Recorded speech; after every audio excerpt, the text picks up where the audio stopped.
Why isn't, there we go, There we go. there we go. Good evening, everyone. We'll give you a moment to settle in.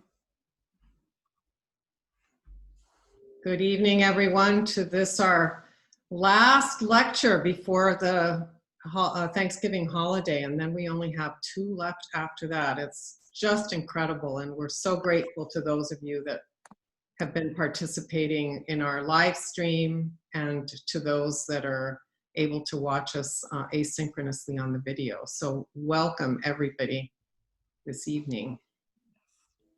Yes, and welcome. And we're very pleased to welcome this evening Dr. Lisa Marcus, who is Professor of English and Chair of Holocaust and Genocide Studies at PLU. She, this fall, 2020, marks her 25th year at PLU, and she teaches several Holocaust-focused courses, including most recently a literature class on Anne Frank as a Holocaust icon, which you'll hear more about this evening, and a seminar on trauma, memory, and memorialization in contemporary American post-slavery and post-Holocaust narrative. This evening, her lecture is entitled Anne Frank Trending, the COVID-19 Pandemic and Holocaust Analogy.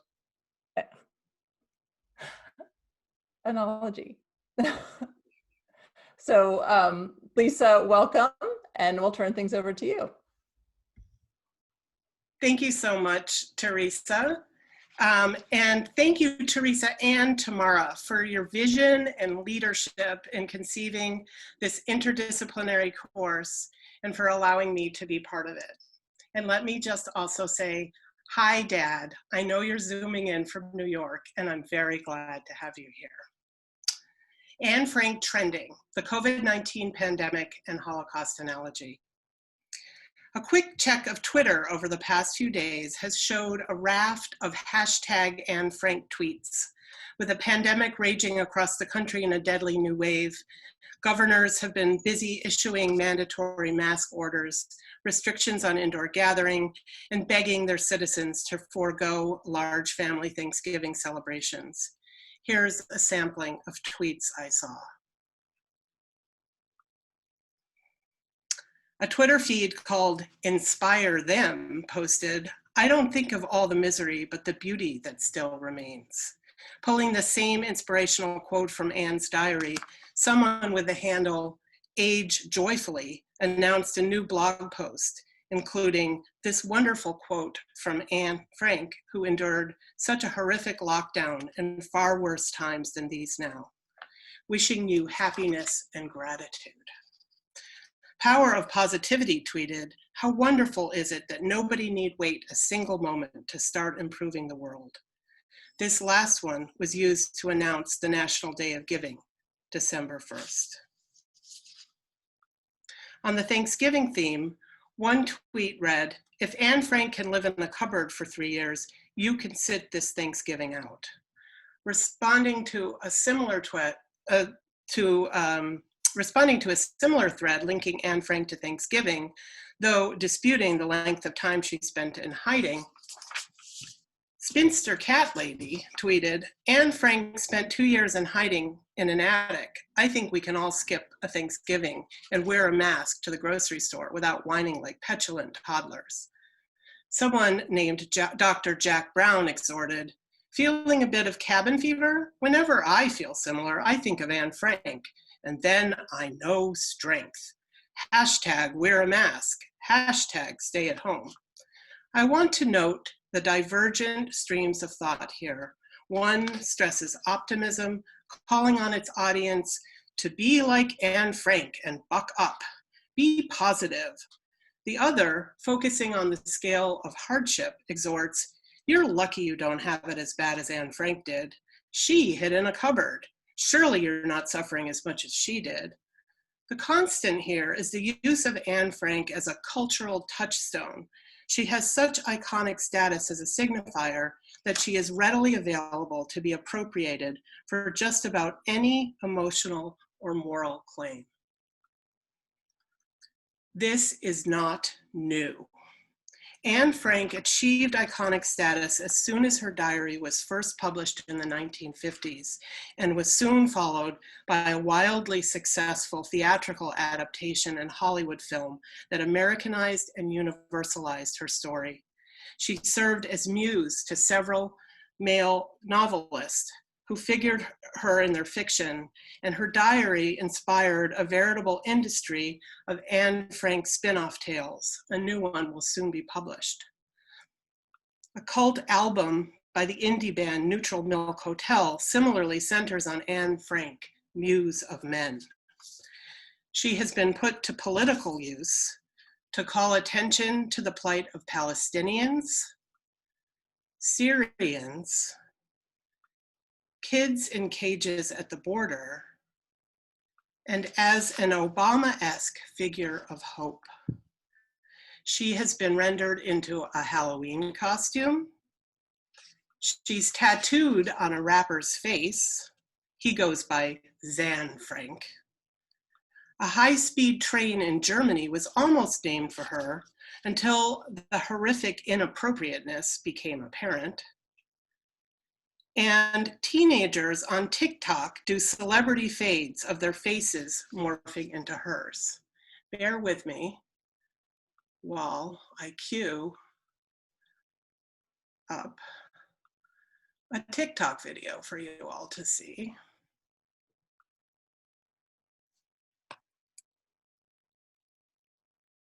Sorry.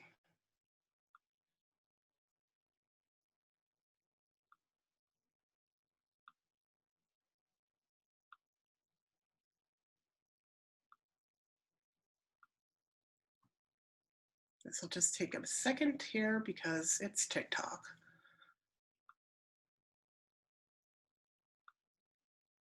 Okay.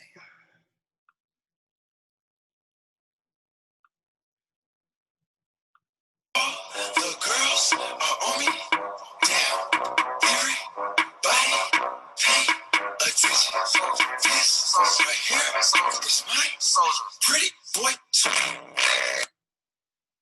Okay, so that is just one of many of the ways in which Anne Frank is showing up on TikTok.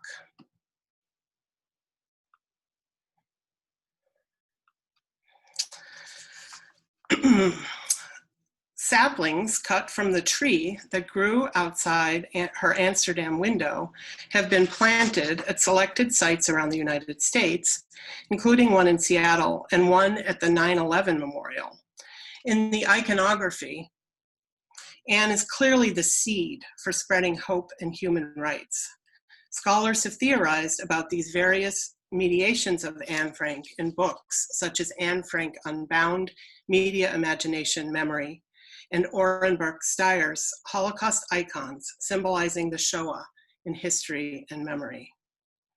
Anne Frank's icon status was thus firmly rooted prior to the pandemic, so much so that I was teaching a class on Anne Frank as a Holocaust icon in the English department last spring. Students were already keeping diaries to record their daily lives as part of the class, and they were on the lookout for social media uses of Anne and her diary. And then Washington State came into the spotlight as COVID-19 began its rampage through communities just north of Seattle, and PLU, following UW, closed down in-person learning, and our class went remote. We all went into lockdown and quarantine. And then hashtag Anne Frank took off. Twitter, Facebook, TikTok, even the New York Times all referenced Anne Frank in her diary as a kind of guide plus guidebook for managing quarantine with good humor and a trusty diary. Did any of you notice this? Can you write in the chat if you saw posts about Anne Frank on social media during this time?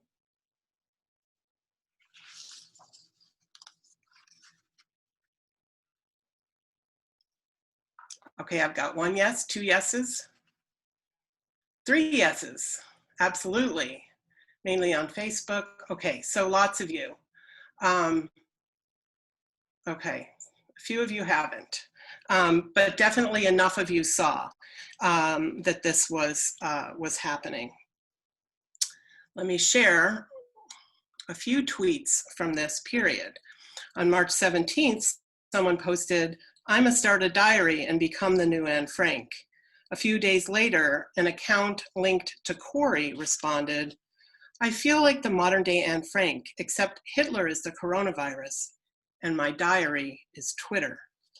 Another posted a picture of a signboard and tweeted, "Maybe if we tell teachers or teenagers that we're doing the Anne Frank challenge for TikTok, the little bastards might stay in."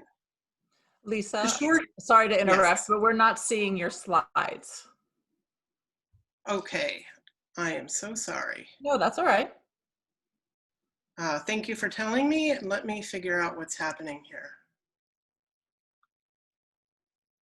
Are you just seeing me? Yes. Okay.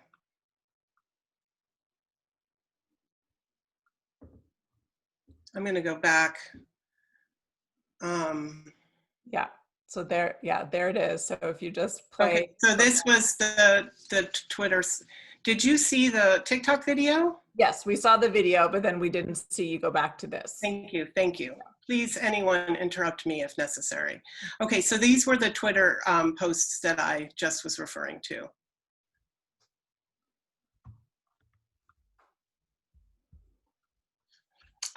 Okay.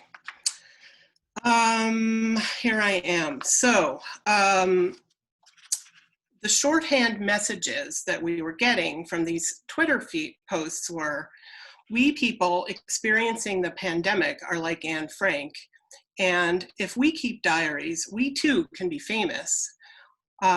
Also, the pandemic is just the Anne Frank challenge." One of the things I want to stress is that all these versions of Anne Frank surfacing on social media, all of these inspo Annes, are completely untethered from her history.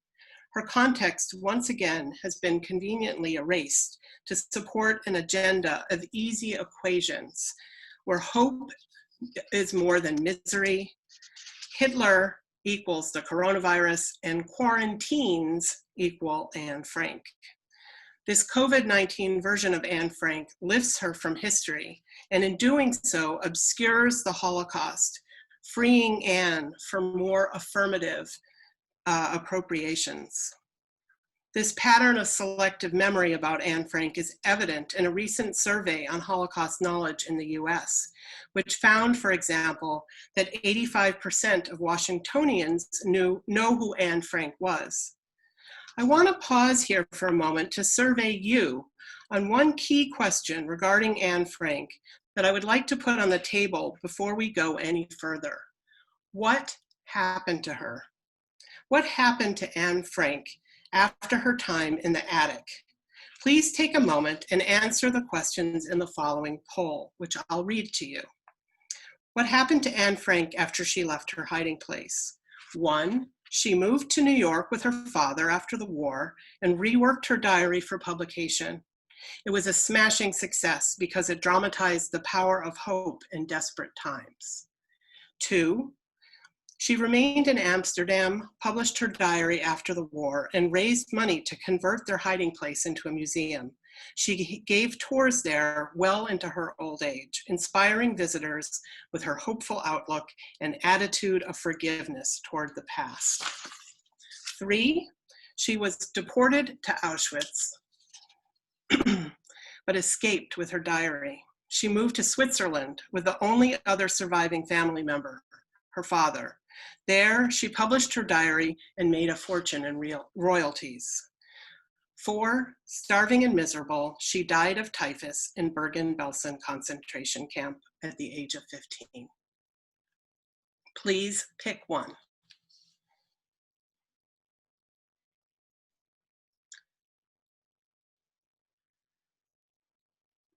And Teresa, I think that you'll have, the poll is, I can see the poll. So we're still waiting for a few votes to come in.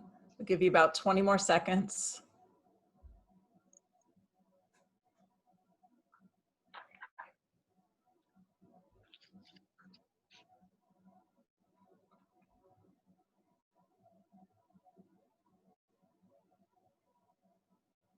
Some of you are using the chat, but I think you should be able to use the poll. So I'm going to go ahead and end polling. And I will share the results. Okay, so 95% of you picked 4, which is the correct answer. And I ask you these questions, which have garnered predictable results with this audience, because when I was discussing with an acquaintance my talk tonight, she interrupted me, shocked, to ask, wait, Anne Frank died?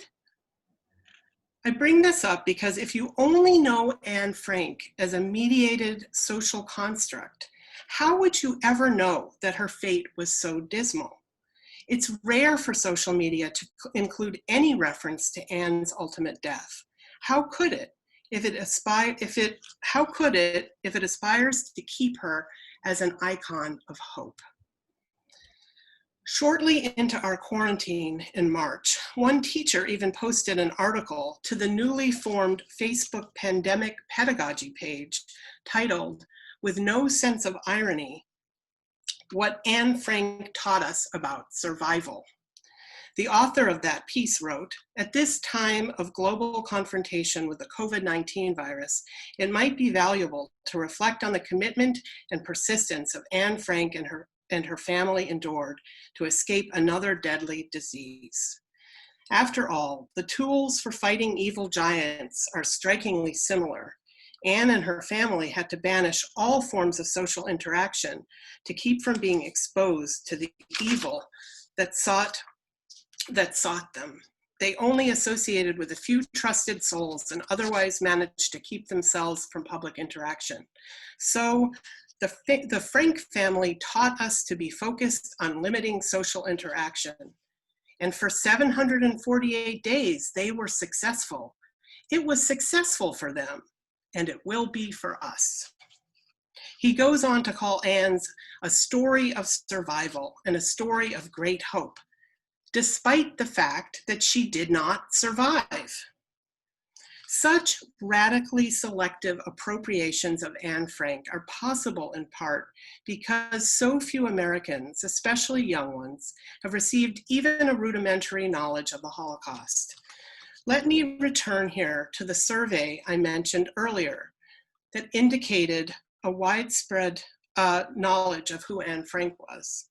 That same study, the US Millennial Holocaust Knowledge and Awareness Survey, published in September 2020, garnered front-page headlines that highlighted a widespread lack of Holocaust awareness among millennials and Gen Z. 63% of all national survey respondents do not know, this is a quote, that 6 million Jews were murdered, and 36% thought that 2 million or fewer Jews were killed during the Holocaust. Additionally, although there were more than 40,000 camps and ghettos in Europe during the Holocaust, 48% of national survey respondents cannot name a single one.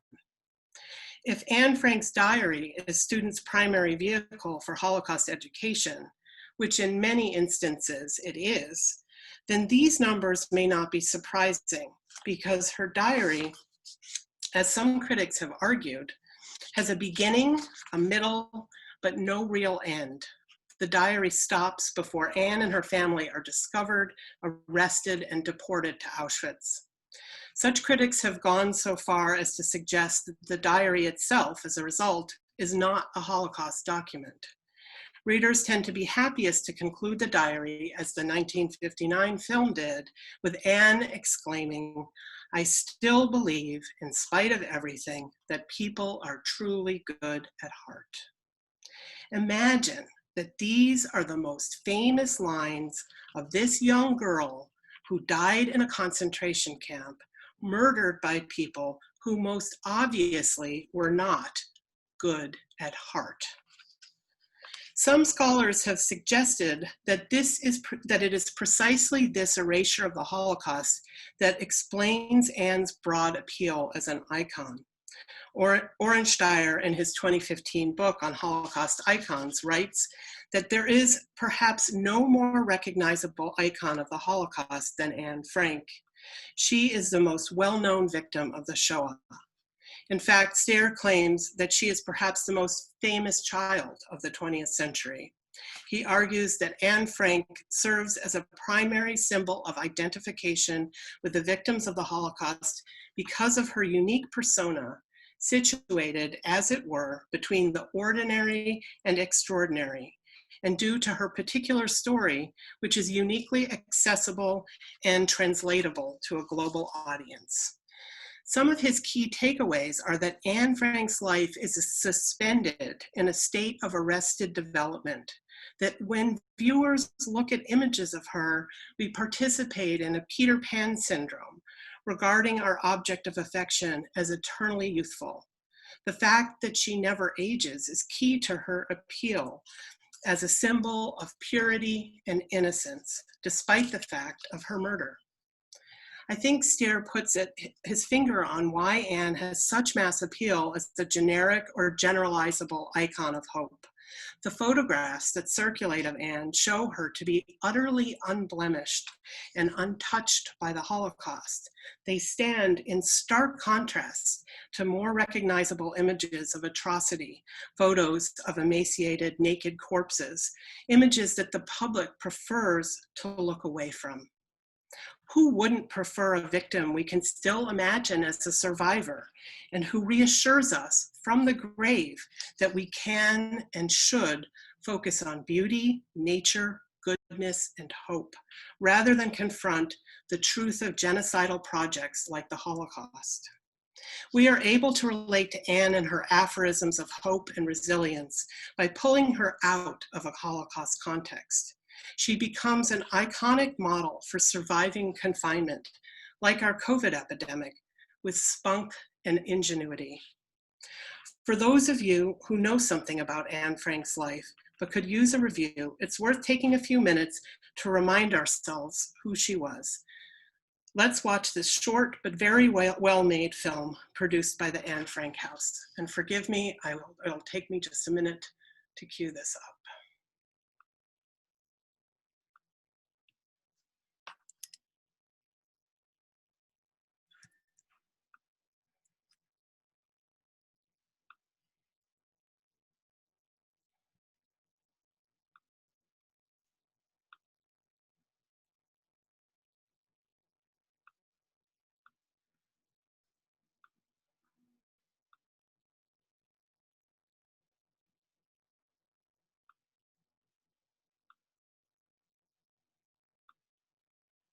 Hopefully you can see the screen.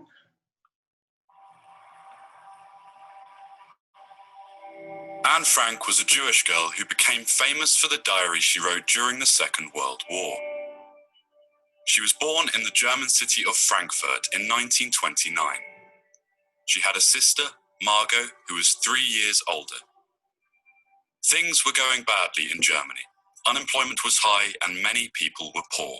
At the same time, Adolf Hitler and his Nazi party were gaining supporters by promising to solve the country's problems. The Nazis hated the Jews and blamed them for the problems. When the Nazis came to power in 1933, hostility to the Jews increased. Anne's parents, Otto and Edith, decided to flee to the Netherlands. They settled in Amsterdam, here on Merwedeplein. Anne soon felt at home. She went to school, learned Dutch, and made new friends. 6 years later, war broke out across Europe. In 1939, Nazi Germany invaded Poland, and in 1940, the German army occupied the Netherlands. The Nazi occupiers made life increasingly difficult for Jews. Jews have to wear a Jewish star. Jews have to hand in their bicycles. Jews are not allowed in the tram.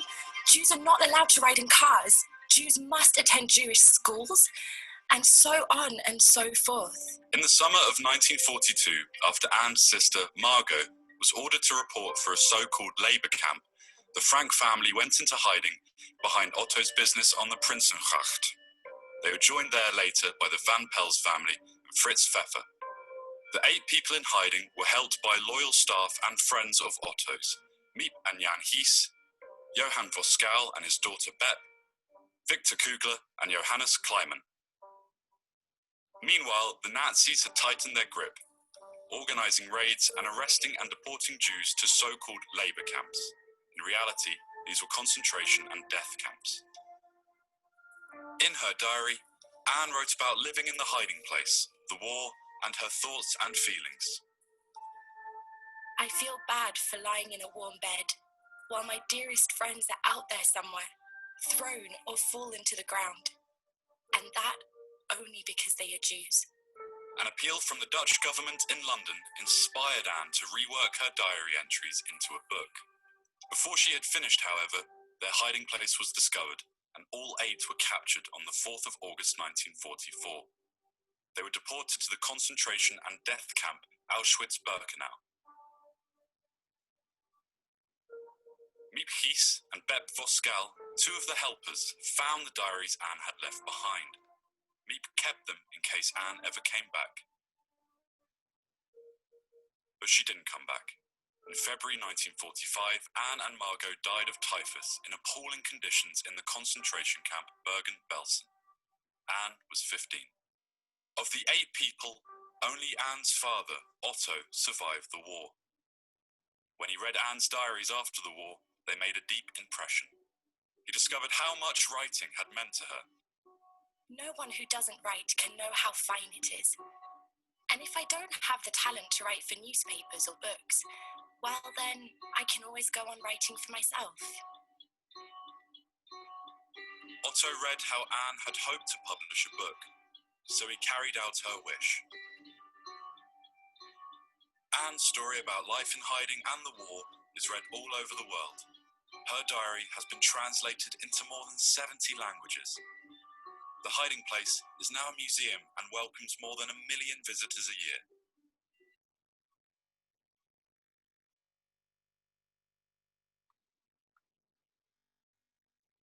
Okay, as I shift back to the PowerPoint, I'd like you to use the chat to write in some responses if you're interested in doing so. How does the Anne Frank of this film compare to the Anne Frank who circulates on social media, who shows up in celebrity TikToks and memes, counseling resilience during the COVID epidemic? Write in the chat some of your thoughts, if you will.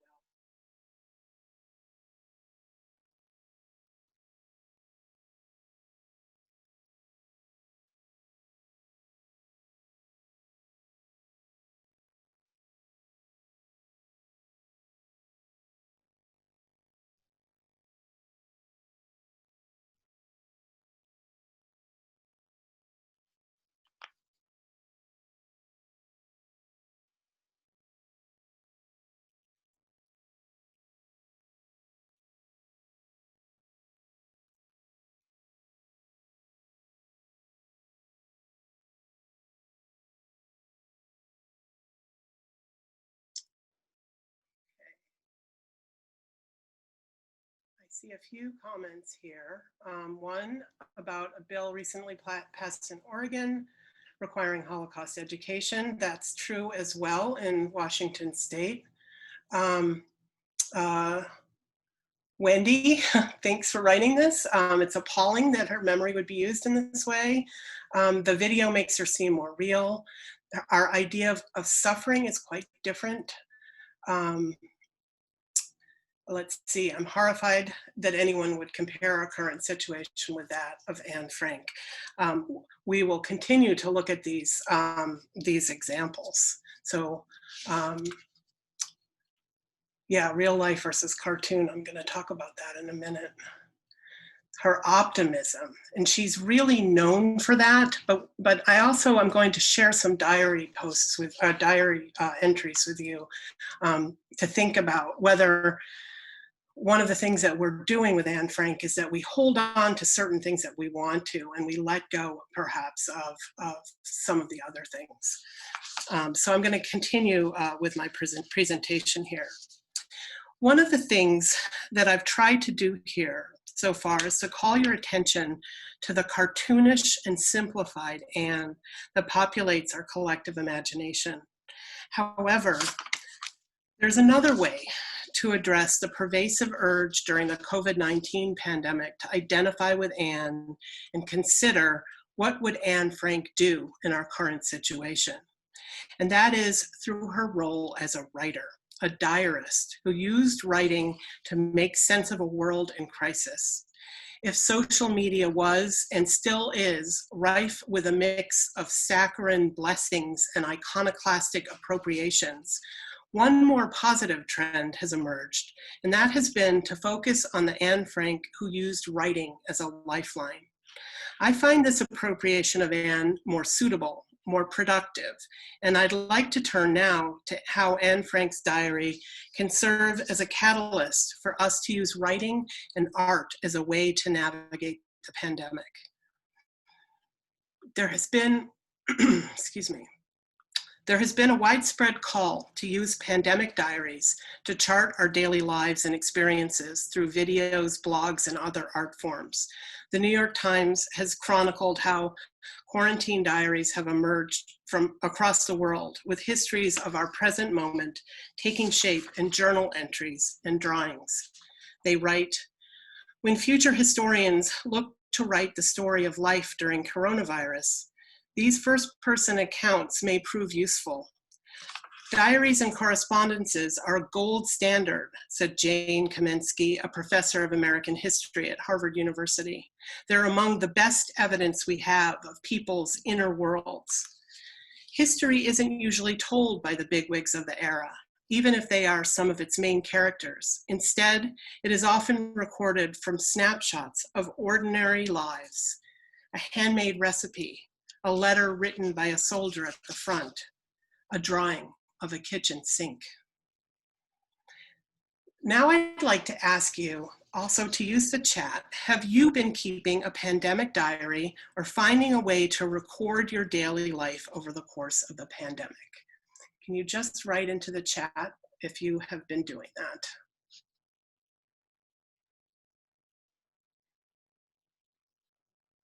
Oh, morning pages. I'm about to start those. Only for the homework my therapist requests. It's probably good homework. Yes, a quarantine calendar. Oh, the second of Zoom video, or the second of video every day. Okay, interesting. I had a student do that. Bullet journals, okay. Oh, good. Interesting. All right, thank you so much for your responses. I want to turn to focus on Anne Frank's practice as a diarist. A close reading of her diary reveals in Anne that many readers, especially those who have encountered her only as a pop culture icon, are often unprepared for. An Anne who writes candidly of loving her father more than her mother, who meditates on her maturing body, longs for her period, details female genitalia, discourses on bowel movements, rails against anti-Semitism, and who emerges as a young writer building a house of words in a terrifying time. The Anne of the diary is moody, despairing, reflective, and contradictory. What she is not is a cartoon of innocence. Let me share with you a few passages from the diary, and as I do so, please comment if you like in the chat what you notice about her that may produce a more complex picture than the one circulating on social media. Here are some passages where Anne describes the dismal living conditions in their hiding place and her own emotional state. September 1942. Not being able to go outside upsets me more than I can say, and I'm terrified our hiding place will be discovered and that we'll be shot. That, of course, is a fairly dismal prospect. A little later, she says, in the future, I'm going to devote less time to sentimentality and more time to reality. October 1943. I'm doing fine, except I've got no appetite. I keep hearing, goodness, you look awful. I must say, they're doing their best to keep me in condition. They're plying me with dextrose, cod liver oil, brewer's yeast, and calcium. My nerves often get the better of me, especially on Sundays. That's when I feel really miserable. The atmosphere is stifling, sluggish, leaden. Outside, you don't hear a single bird, and a deathly, oppressive silence hangs over the house and clings to me as if it were going to drag me into the deepest regions of the underworld. I wander from room to room, climb up and down the stairs, and feel like a songbird whose wings have been ripped off and who keeps hurling itself against the walls of its dark cage. November 1942. Prospectus and Guide for the Secret Annex, a unique facility for the temporary accommodation of Jews and other dispossessed persons. Open all year round, located in beautiful, quiet, wooded surroundings in the heart of Amsterdam. No private residences in the vicinity, can be reached by streetcar 13 or 17 and also by car and bicycle. For those to whom such transportation has been forbidden by the German authorities, can also be reached on foot. Furnished and unfurnished rooms and apartments are available at all times with or without meals. Price, free, diet, low fat. Running water and bathroom, sorry, no bath, and on various occasions, on running water also on various inside and outside walls. Cozy wood stoves for heating. March 1944. It might be amusing for you, though not for me, to hear what we're going to eat today. The cleaning lady is working downstairs, so at the moment I'm seating at the Van Dan's oilcloth covered table with a handkerchief sprinkled with fragrant pre-war perfume pressed to my nose and mouth. The food is wretched, and so are we.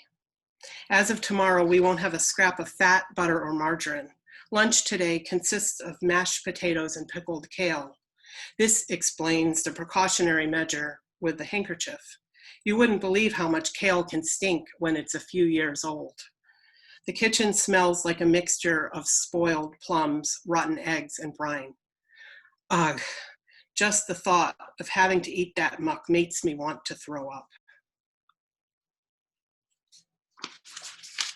In November 1943, Anne Frank tells a story of her fountain pen that she intends as a mock heroic and even humorous anecdote, but which takes on tragic overtones given Anne's ultimate fate. She writes, "My fountain pen was always one of my prized possessions. I valued it highly, especially because it had a thick nub, and I can only write neatly with thick nibs. It had led a long and interesting fountain pen life." She then describes losing the pen, which had fallen into the stove, writing, "That evening, when my fountain pen still hadn't turned up, we all assumed it had been burned, especially because celluloid is highly inflammable. Our darkest fears were confirmed the next day when Father went to empty the stove and discovered the clip used to fasten it to a pocket among the ashes. Not a trace of the bold nib was left. It must have melted into stone, Father conjectured. I'm left with one consolation, small though it might be. My fountain pen was cremated, just as I would like to be someday."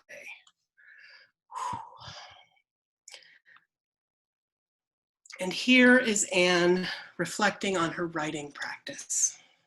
December 1943. We're stuck in this house like lepers, especially during winter and the Christmas and New Year's holidays. Actually, I shouldn't even be writing this since it makes me seem so ungrateful, but I can't keep everything to myself, so I'll repeat what I said at the beginning. Paper is more patient than people. Believe me, if you've been shut up for a year and a half, it can get to be too much for you sometimes, but feelings can't be ignored, no matter how unjust or ungrateful they seem. I long to ride a bike, dance, whistle, look at the world, feel young, and know that I'm free, and yet I can't let it show. March 1944. The nicest part is being able to write down all my thoughts and feelings. Otherwise, I'd absolutely suffocate. April 1944. I can't imagine living like Mother, Mrs. Van Dan, and all the women who go about their work and are then forgotten. I need to have something beside a husband and children to devote myself to. I don't want to have lived in vain like most people. I want to be useful or bring enjoyment to all people, even those I've never met. I want to go on living after my death. And that's why I'm so grateful to God for having given me this gift, which I can use to develop myself and express all that's inside me. When I write, I can shake off all my cares. My sorrow disappears. My spirits are revived. But, and that's a big question, will I ever be able to write something great? Will I ever become a journalist or a writer? I hope so. Oh, I hope so very much, because writing allows me to record everything, all my thoughts, ideals, and fantasies. Okay, I'm going to pause here and look back to see some of your comments.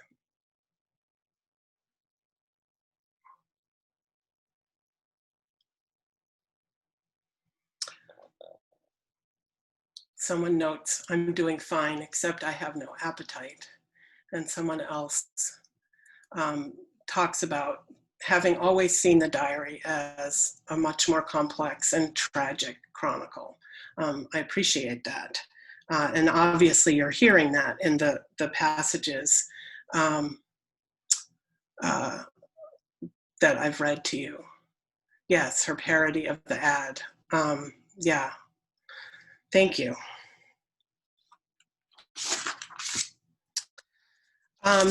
Okay, I want to shift now and talk a little bit about the class I was teaching last spring. So in a rather serendipitous twist of fate, students in my Anne Frank class were already keeping diaries as part of the course Pedagogy. So when we went into quarantine, it was fascinating to witness their shift from writing as schoolwork to writing the texture of their daily lives in a period of crisis and emergency. I gave them all the opportunity to make these pandemic diaries into final projects for the course, and several students took me up on the offer. Some of these wound up as pretty spectacular documents. One student even compiled a time-lapse video log composed of daily 2-second videos, and it sounds like someone in the chat mentioned that they're doing something like this as well. I want to share, with my students' permission, a couple of entries from one diary.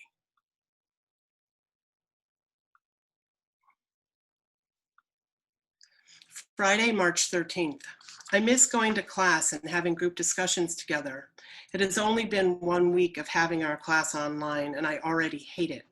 I'm starting to get anxious. I feel trapped and bored. No one wants to go out of fear of being contaminated with the disease.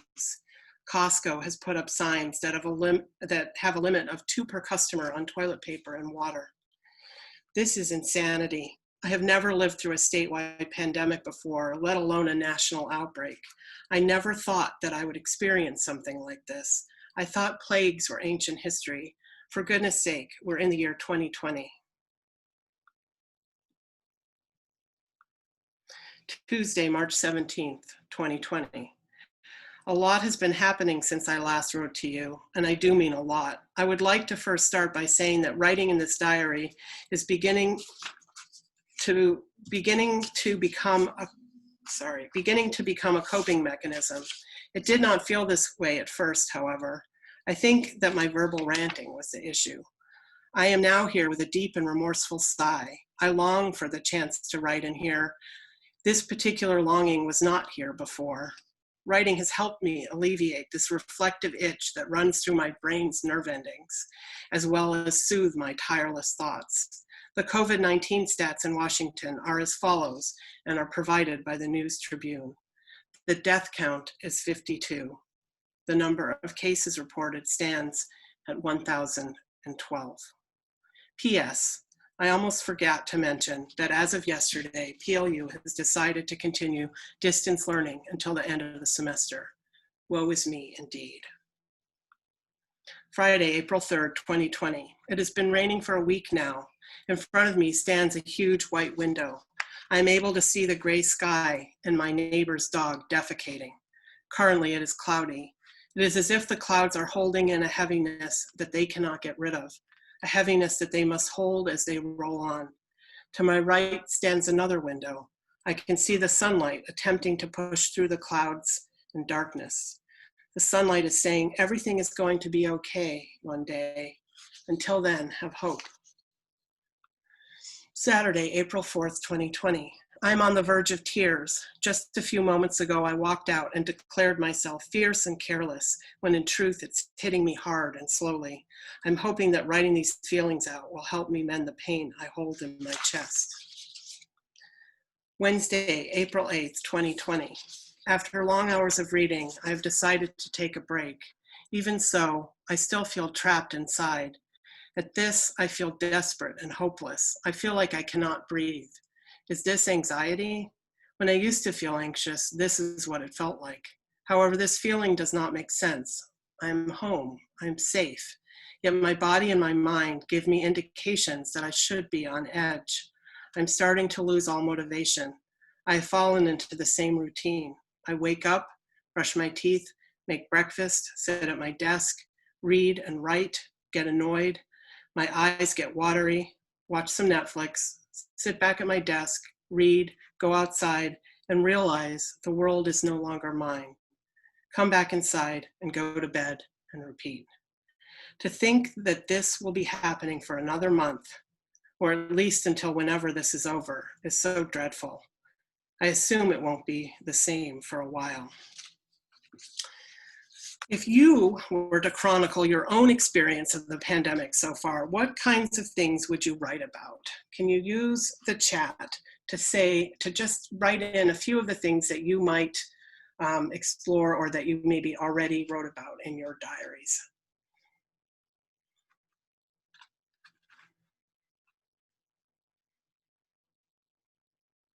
What are some of the daily experiences that you might missing friends and family, missing your parents. The creative productivity of isolation, loss of human contact and hugs, feeling like you have no sense of purpose, a pendulum of emotions. All of those things. Trying to, missing, it's coming fast now, I can't keep up. Missing family and friends, routine, monotony, hope deferred. Okay, really interesting comments. And thank you for sharing some of these. Loneliness, worry, certainly.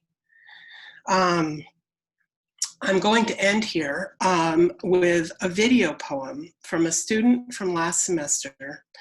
And this was created in a different class. It was created in my class on women writers and the body politic. And that class also used writing as a means for self-reflection. The prompt was simple, but yielded a really remarkable collection of about 30 spoken word pieces, now archived from my class. And if you'd like a copy of this prompt to do some writing of your own, please let me know and I'm happy to share it. This writer wants you to know her name. She is Harley Watson, president of the PLU Student Veterans Association.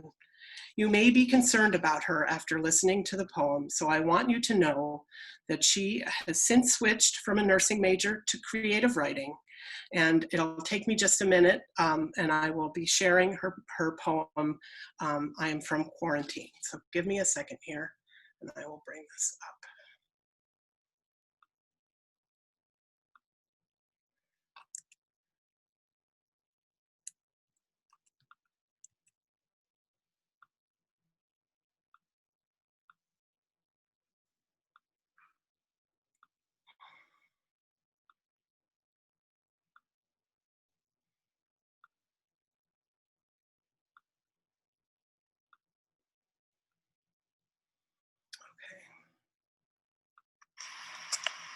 I am from quarantine, from a pack of Camel Crush cigarettes that disappear faster every day, and a Samsung S6 Edge.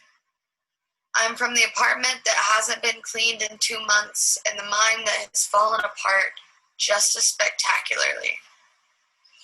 I am from an overflowing sink, an overflowing trash can, and my overflowing fears. I am from depression with her gnawing apathy. I am from anxiety with his consuming panic. I was from Pacific Lutheran University.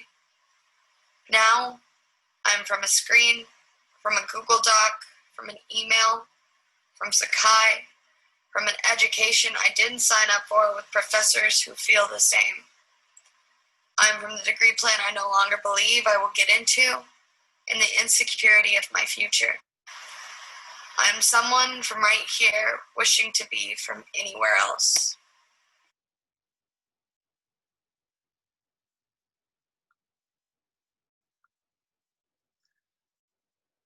Okay, give me just a second to come back.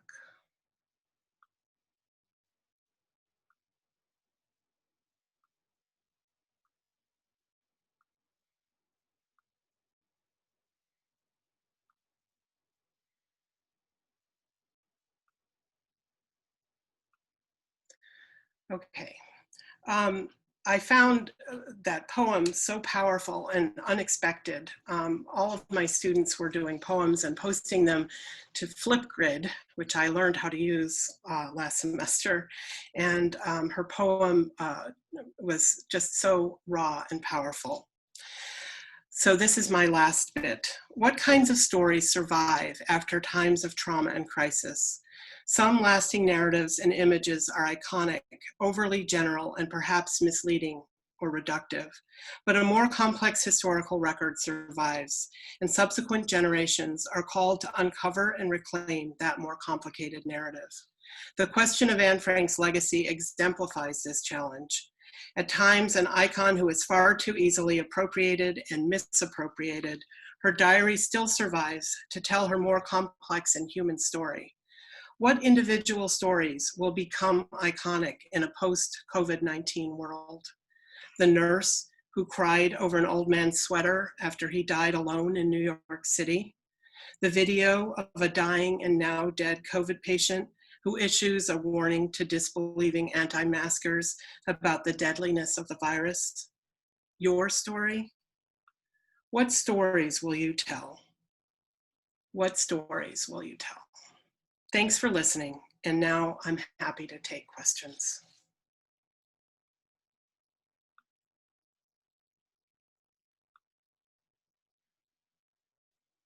If there are any.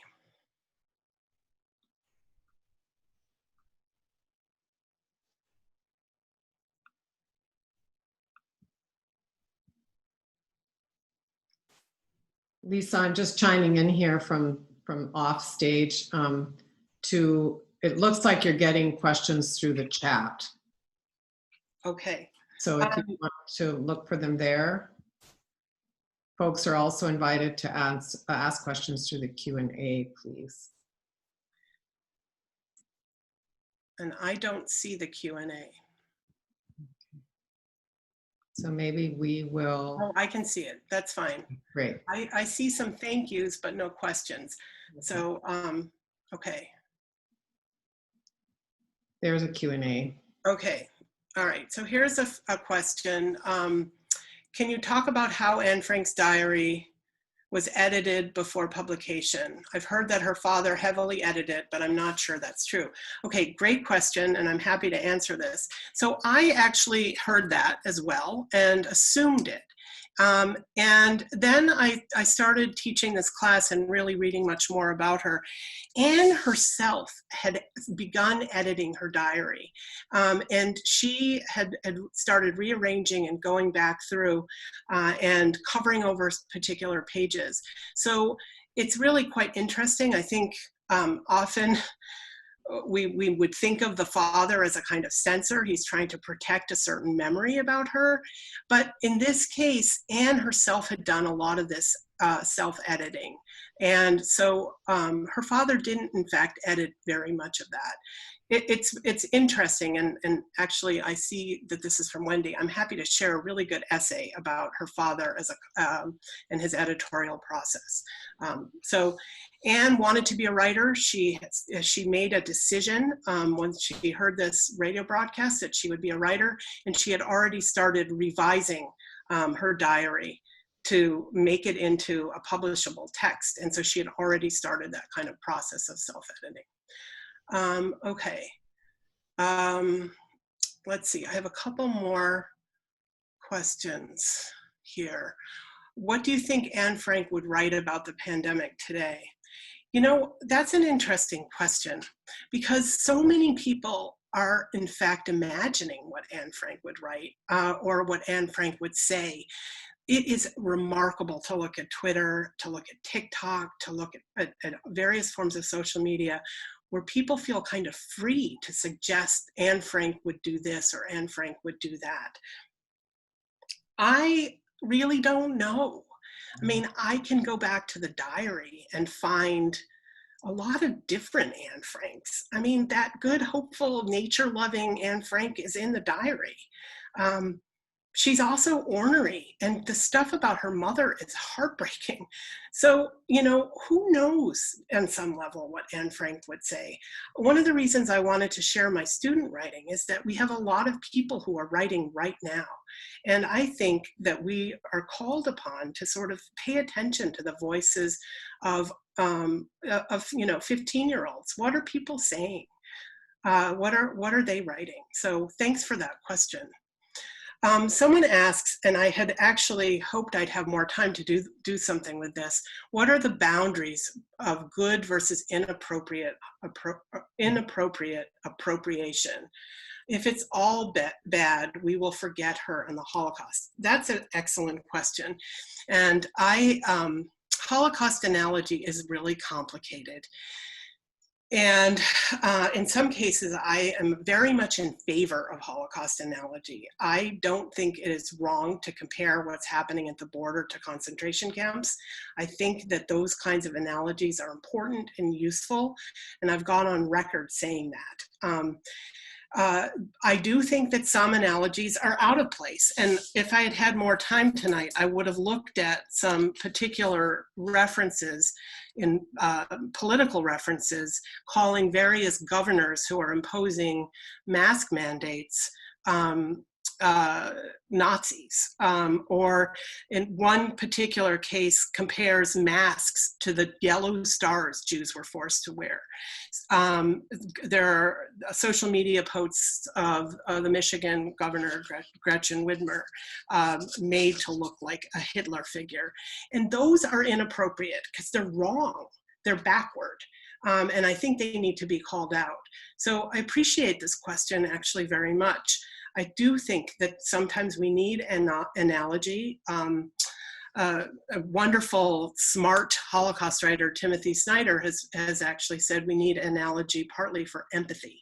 So there are times when, in fact, analogy is appropriate, but we should call it out when it's wrong. Okay, I think that might be the last question here. Lisa, I see one question in the chat. This Okay. is, it's sort of a question, it comes from Grace. What do you suggest to people of today to write, or do you just let them write? Okay, that's a great question. And in fact, I meant to share a link, and I will make this available to Teresa and Tamara in a kind of bibliography if you'd like. The New York Times has a lot of really excellent prompts for pandemic diaries or for writing, all different kinds. There are also prompts for art. I saw this fabulous project out of Paris for Corona Maisons, where people are prompted to draw or paint their dwelling. So it's a good question, and I'm happy to share this link that has lots of different prompts in it. So thanks for asking it. And it looks like you have one more question from Danielle in the Q&A, and then we'll wrap it up. Thanks, Lisa. No, and of course, we're ending on a kind of a complicated one. Wouldn't it be similarly inappropriate to compare Trump to Hitler? That's actually more complicated, and I think I will leave that question to some of my colleagues who are Holocaust historians to answer. There have been some Holocaust historians who have maybe made comparisons to the history, maybe not on the personal level. So as I was saying before, I think we have to be careful with how these kinds of analogies are made and images are made, and really pay attention to the equations that are getting set up here. So thanks for that. I do have one last question, and since I think we don't end until 7:05, maybe I should take this. If you were speaking to today's teenagers about Anne Frank, what would you tell them and want them to think about? So I have two teenagers. I have a 14-year-old and a 17-year-old, and they're actually being very quiet right now so that I can give this presentation. I have talked to them about Anne Frank, but it's funny, when I was their age, I wasn't at all interested in Anne Frank. I didn't become interested in her until much later. I have encouraged them to look at diaries, to pay attention to writing by girls and women. I think Anne Frank feels far away to them in various ways, and they may be more interested in more current figures. I love teaching Anne Frank's diary to students at PLU, I will say, because some of them may have encountered her when they were younger, but most of them appreciate her so much more when they're sort of in their later teens, early 20s. And so I think I would say maybe I would read the diary together, perhaps. I think that might be one of the things I would suggest. So again, thank you for these really great questions and for participating in this discussion. And I just really appreciate all the chat and the encouragement and the energy here. So those of you I recognize from around campus, maybe we can talk about this more. Thank you, Lisa, very, very much for a really thought-provoking presentation on so many levels. We can think about it from the analysis of the Anne Frank text herself, popular culture, but also your invitation to do our own writing. I think that's really, really important. Thank you so very much.